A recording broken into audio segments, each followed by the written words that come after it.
వరద ప్రభావిత ప్రాంతాల్లో సీఎం రేవంత్ ఏరియల్ సర్వే చేస్తున్నారు. ముందుగా శ్రీపాద ఎల్లంపల్లి ప్రాజెక్టును పరిశీలించారు.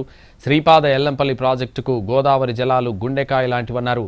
పీసీ ఘోష్ నివేదికపై అసెంబ్లీలో చర్చ పెడుతున్నామని చెప్పారు. కాళేశ్వరం ప్రాజెక్టులో నీళ్లు నింపితే గ్రామాలు కొట్టుకుపోతాయన్నారు సీఎం రేవంత్ రెడ్డి.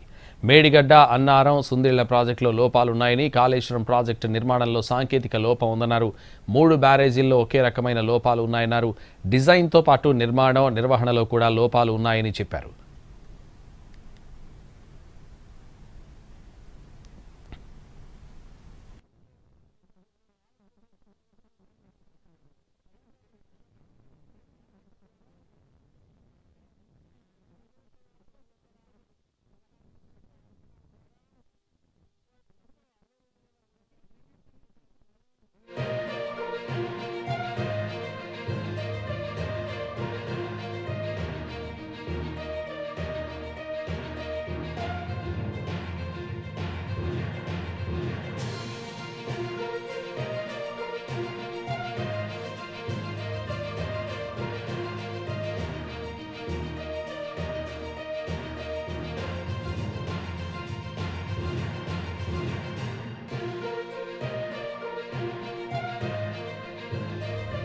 శ్రీపాద ఎల్లంపల్లి ప్రాజెక్టుకు గోదావరి జలాలు గుండెకాయ లాంటివన్నారు సీఎం రేవంత్. పీసీ ఘోష్ నివేదికపై అసెంబ్లీలో చర్చ పెడుతున్నామని చెప్పారు.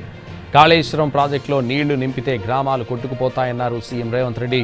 మేడిగడ్డ, అన్నారం, సుందిళ్ల ప్రాజెక్టులో లోపాలున్నాయని, కాళేశ్వరం ప్రాజెక్టు నిర్మాణంలో సాంకేతిక లోపం ఉందన్నారు.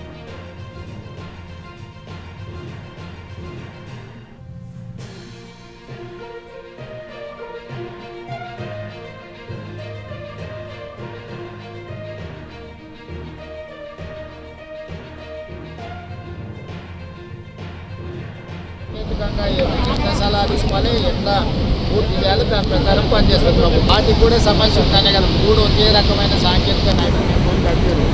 మేడిగడ్డ అయినా, అన్నారమైనా, సుందీలైనా వాళ్ళు ఏంటంటే అతి తెలివితేటలతో మామ అల్లుడు ఏమనుకుంటారంటే ఒక ఆయన స్వాతిముత్యం అనుకుంటాడు, ఇంకొక ఆయన ఆనిముత్యం అనుకుంటాడు.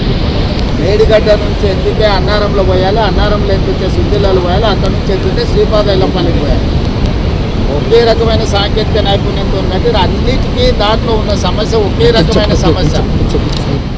నీకు గుండెకాయ లాంటి అక్కడి నుంచి మేడిగడ్డ దగ్గర నువ్వు ఎత్తితే ఏడబోయాలి, అన్నారంలే కదా పోయాలి, ఆడెత్తితే ఏడబోయాలి, శుద్ధిలాలు పోయాలి, ఆడెత్తితే ఏడబోయాలి.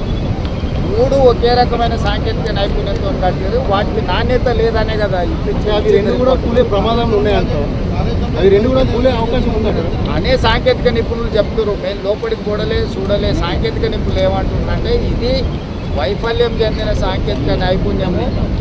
డిజైన్లో లోపం ఉంది, నిర్మాణంలో లోపం ఉంది, నిర్వహణలో లోపం ఉంది. 3 రకాల లోపాలు ఉన్నదాంట్లో హరీష్ రావు లేకపోతే తారక రామారావు కోరుకున్నాడని ఎంతేదన్నా పోసింది అనుకో, అది కూలింది అనుకో, ఇట్లా చాలా గ్రామాలు తుడిచిపెట్టకపోతాయి.